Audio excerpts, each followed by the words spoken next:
biraduga kandi icyo gihe twaracize hano dusanga ubwa mbere na mbere reka dusepare ibijanye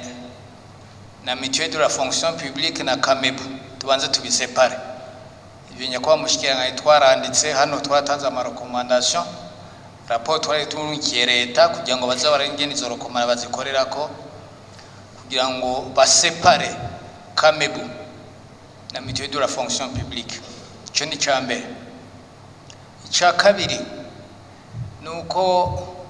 ibintu bijanye n'imiti ifu ko hagira umuntu abibazwa c'est le ministère de la santé nta muntu numwe twibaza ko yogira kuza kusana imiti hanze bidaciye muri ministère de la santé cyo ni cya kabiri icya gatatu igiciro kizogitangwa na ministère de la santé mu gihugu cyose noneho twiruke baba bashinga amateka eka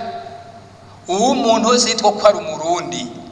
aze yiruke inyuma yabo bantu bashaka kuduza ibiciro kuko bariko barahohotera cyane abene gihugu